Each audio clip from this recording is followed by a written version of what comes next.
Good day, everyone. I am Cindy B. Abjulina, and I am here to present to you my report about the Organization for Sales and Advertising in Chapter 10. So, before I proceed, let us hear first my objectives. At the end of this presentation, you will be able to learn what are the kinds of retail establishments or wholesale establishments. It will also discuss the place of sales department in business organization and enumerate the methods that sales manager may use to increase the volume of sales without a corresponding increase in selling costs. So, the next slide we have why sales are important. So, sales are said to be the lifeblood of a business. Without this, orders a company could not continue in business very long. The continuance primarily depends on the orders that the sales department gets.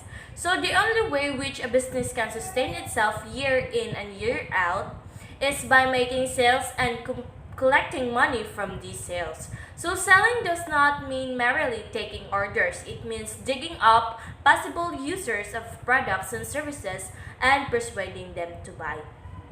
So the very importance of selling or the sales department is manifested during periods of depressed business conditions. When it is difficult to get orders or to find buyers of the product or service, when business drops off due to the decline of sales, factories close, workers and laid off, and this persists until business gets better, meaning until the company's salesmen will find it easier to get orders. So some concerns take advantage of depression time to put out new products or to improve present products. Other companies feverishly cut their prices in a frantic effort to get business. So in the next slide, we have here sales and marketing.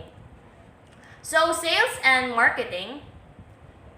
Sales as a department of an enterprise is both a manifestation but a bigger business function of marketing. Very often, sales and marketing are used interchangeably. So, marketing has been defined as the business activities involved in the flow of goods and services from the point of production to the point of consumption. So, it is part of the function marketing to take the goods from the producers and to perform the necessary function to make them available to the consumers when he wants them, where he wants them, and in the quantities he wants them. So marketing also develops a demand for goods and defines the goods which will satisfy the demand. So, in the marketing of industrial, commercial, and consumer goods, certain inescapable tasks must be performed. So, these tasks are called marketing functions. So, first we have buying. This involves the selection of the kind of goods to be bought and the determination of the quality desired as well as the proper quantity needed for the specified purpose. Second, we have selling. Selling is an important characteristic of capitalistic economy is speculative production. So the manufacture of goods before orders for them are received. So manufacturers produce the things that they think consumers will want and then try to sell for them. So third, we have transportation. So transportation, goods must be transported in most instances from the places where they are produced to the places where they will be consumed. So transportation has a dual duty to perform. Goods must be taken to the place where they are wanted when they are wanted. So this function involves the use of railroads, waterways, motor trucks, pipelines, and airplanes. So the fourth one, we have storage. So storage is another essential marketing function. In many times of business, goods are produced considerably in advance of the time of sale and consequently they must be stored for varying periods of time. So for fifth, we have standardization. So the development and maintenance of standard is the value of helping buyers and sellers to transact business in an intelligent and helpful manner. So there may be standards of quantities such as weights and measures and containers and can sizes or standards of quality, which are concerned with such difference in goods as grade, substances, wearability, and serviceability. So sixth one, we have market finance. So handling of any economic good in a capitalistic system calls for a method of financing. If the goods are paid for immediately, the buyer must provide the necessary funds, which may be either his own or those that he has borrowed. So seventh one, we have market risk.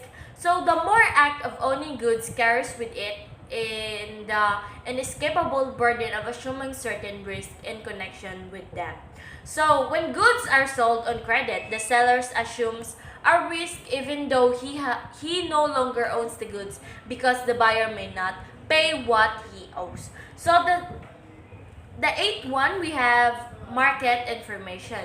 So if the businessman hopes to achieve success in the face of the raw competition that is characteristics of many fields, he must have market information upon to the base of his decisions. So this information covers such as topics of prices, the extent of market, the location of market, the consumer's preferences, and the characteristics of the demand and conditions of the supply. So in the next slide, we have places of the sales department in the organization. So in manufacturing, mining, transportations, and other similar enterprises, the activity of selling is on a pair of other major activities. So as earlier stated, it is one of the most important business functions, the other being manufacturing or production. So as such, it should have equal voice in the determination of all policies related to quality and type of product produced, to methods of distributions, to terms of sales, and to all other activities that exerts influence upon sales. So, the next one, we have the sales organization. So the sales organization should be developed to meet the specific needs of the enterprise, and the organization structure, however, is influenced by many factors, among which are, first, we have the nature of a product. So the company should choose the type of organization best suited to market the product. So for instance, industrials or producers' goods are often sold direct to the consumers or with a minimum of channels distribution, and therefore require a smaller sales organization to distribute the same volume. So the second one, we have the nature of the market sought. So the nature of the market sought influences the type of sales organization somewhat in the same manner as does the nature of the product. So the market for consumers' goods is a brand one. So the market for producers' goods is more restricted. Therefore, a manufacturer who would sell his product in both markets would likely adjust his sales force on a functional basis to meet the various conditions that might arise. So the third one, we have the marketing plan. So the plan of marketing often governed by the nature of the product as well as the market desires. So although they are not the only basis of selecting particular plan, the manufacturer, for instance, may sell the woman's silk hosiery he produced through any or combination of the following methods. So the fourth one, we have the outgrowth of customs or traditions. So customs or traditions is influential in determining the channel to be used for marketing the product, and the particular channel suggests certain types of sales organization. So certain companies break the customs and select channels they deem best, and which they are particularly noticeable in the frequent attempts to fit organization to the capacities of available sales personnel. So for example, if the logical sales manager is deficient in certain aspects of his job, as estimating future sales possibilities, although he is superior as a leader of the sales force, a separate sales research and sales budgeting may be established. So the fifth one, we have the size of the company and volumes of sales. So the size of enterprise and its sales volume have much to do with the organization and the sales force. So the small enterprise may have no separate sales, research, advertising, or promotional department, whereas the large enterprise may have these departments attached to the parent organization and may also have similar departments for the respective operating divisions. So the next slide, we have essential functions of selling effort. So marketing sales does not mean merely taking orders. It means locating more and more possible users of the product or service and persuading them to buy. So selling may be divided into three functions. Namely, first, finding out what people want and need. Second, finding people want or need it. So the third one, we have getting orders from them. So all these functions are concerned with the people as potential customers. All sales efforts with the customers, some authorities claim that every consideration of business starts with the customers. So it is necessary then to find out the customer wants and give it to them. So the other question is what human need is that is not already satisfactorily applied. So the question implies not that the brand new product must be found, but if present available products or services did not meet the customer's needs, perhaps an improved product or services will do so.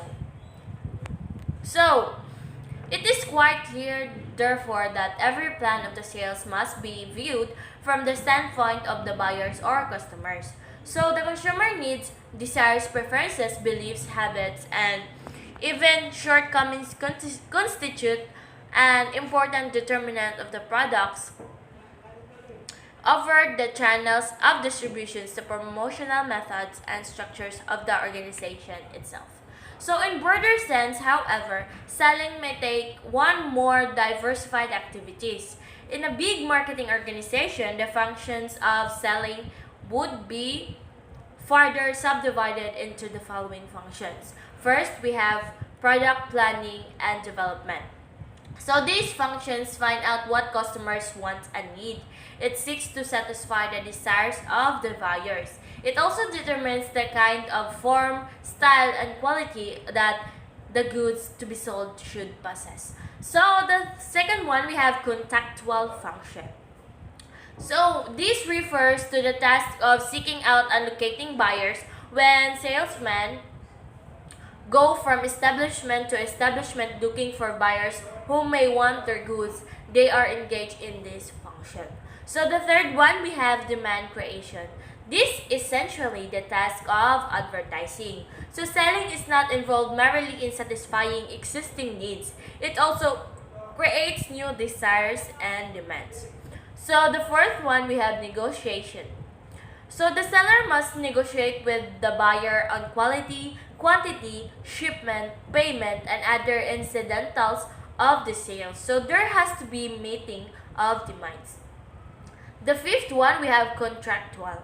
So the seller transfers title over his goods to the buyer. This is done through a contract, whether verbal or written. So the next slide, we have kinds of goods. So kinds of goods. The sales manager may handle the marketing of producer goods and consumer goods. So we have here producer goods. Producer goods, often called as industrial goods, that are those goods used in the further production of other goods. So producers goods divided into first raw materials such as iron ore, lumber, cotton, chemicals, or agricultural products. Second, we have fabricated parts such as refrigerators and other appliances. Third, we have equipment such as machinery, conveyors, office equipments. And the fourth one, we have supplies which are goods needed in production but which do not enter into the product itself. So the market for producers or industrial goods is a concentrated one. There is a limited number of buyers, but when they buy, they do so in large individual purchases. So technical considerations are prone to come in when buyers decide to buy producers' goods. They the demand for these goods is derived for the demand of consumers for the goods which are made from the producer's goods. So we have here consumers' goods that are sold to ultimate consumers for their own use. So in a classification system based on customers' behavior, goods can be separated into four categories. First, we have convenience goods, shopping goods, specialty goods, and the fourth one we have unsold goods. So convenience goods are those that consumers want to buy immediately with a minimum shopping effort, where they buy customer feels she stand to gain little from making price and quality comparisons. So, for example, cigarettes, snacks, drugs, newspapers, magazines, chewing gums, candy.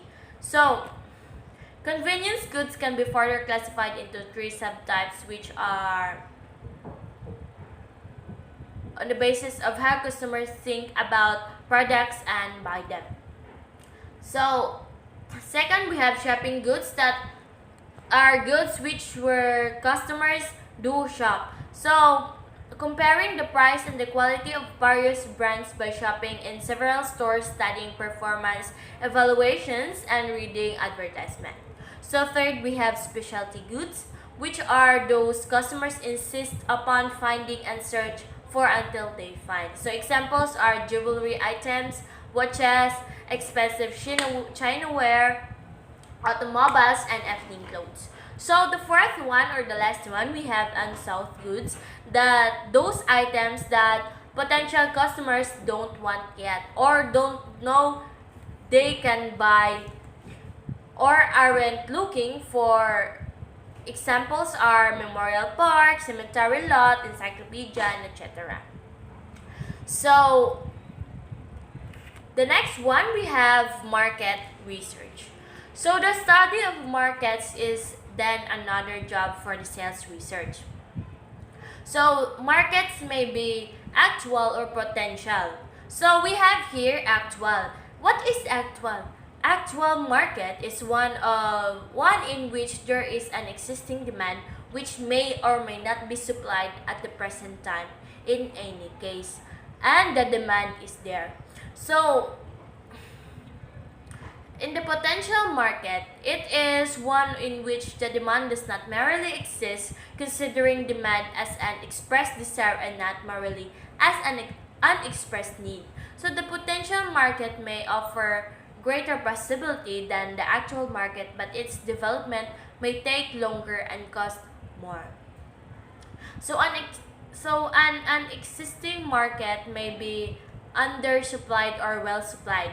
If undersupplied, the entrance of a new product is not difficult available for purchase. In a well supplied or oversupplied market, what is necessary to announce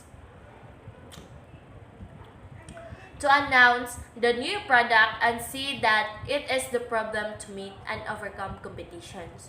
So there are five directions that may be taken to meet competition, any one or all of which may be necessary as may be determined by the market studies of the research department. So these directions are, first we have the price. So price is important. So commonly, price is the expression of market value. It is the amount of money that will purchase the goods or services and which an article can command in exchange. So the consumer's price is the amount of money he must pay for the goods or services. So and the producer's price is the amount of money he receives for the product. So price is important to the consumer because of funds at his command must be distributed among the various goods and services he requires or desires. Second, we have quality. So quality is not all important, but plays an important part in business and in competition.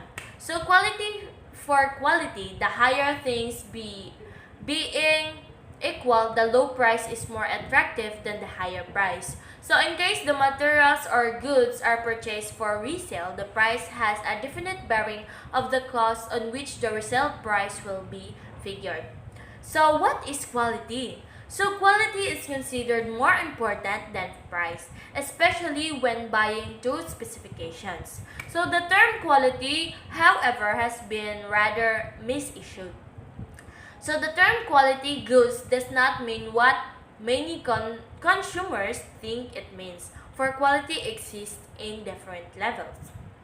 For example, so canned salmon comes in several grades, from the finest sticks at the top rise to the lowest preparation designed for cats. So the latter is not good quality for human consumption, although it is often both for that purpose, as illustrated by the story of the mother who in the market with her small daughter asked the price of canned salmon.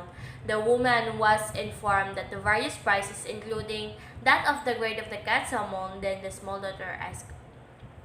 So quality is purely a relative term. So goods may be classified according to give levels of quality, such as best quality, high quality, good quality, medium quality, and standard quality. So we have here the services. The third one, we have here services. So quality and price are powerful factors in meeting competition, but they must supplement each other to be wholly effective. It is difficult to convince satisfied customers that a competing product is as good as the established one. So a lower price may create suspicion of a lower quality. A new manufacturer or producer employs other methods in breaking into an established market, and one effective method is rendering up superior service. So examples of drink companies such as Coca-Cola or Pepsi-Cola companies to boost up their sales and extend free and timely delivery and the use of small box coolers to those who buy the company's products. Very often, car owners patronize gasoline stations because of the service and not the brand of the gasoline sold. So the fourth one, we have terms. So terms is the fourth factor considered in competition. Though it is not important as price, quality, and service, terms refers to the time allowed to customers for paying bills and includes also cash and trade discounts. So a cash discounts, for instance, is a deduction of usually 2% or 10% granted for paying bills within a given time. So, which varies from 10 to 90 days or more depending on the industry. So, trade discount is the deduction allowed to the trade by a manufacturer to a wholesaler or a retailer or another wholesale, and it is simple way of adjusting price. So, the fifth one, we have product. And the next slide, we have advertising. So advertising is defined as any paid form of non-personal presentation and promotion of ideas, goods, or services by an identified sponsor. So these definitions involves four key elements. First, we have paid form. Second, non-personal presentation. Third is the ideas and services as well as goods. And the fourth one, we have identified sponsor. So advertising is an integral factor in modern merchandising. Its motive is to create demand for a particular products or services. So advertising specifically strives to present the item advertised in a favorable light. So the next slide, we have purpose of advertising. So the study of business shows that advertising is used for numerous purposes. So some companies, however, have not given adequate thought to the questions of exactly what they are trying to accomplish with their advertisings. Among the purposes of advertising that may be mentioned are the following. First, we have bringing customers to the place where goods are sold. Second, persuading customers to ask for a specific product. Third, we have to assist salesmen in making sales upon calling on the customers. And the fourth, we have building institutional goodwill. So, rarely does a single company use all the different media of advertising. Usually, a company selects those that will accomplish its objective economically. So, I guess that could be all, ma'am.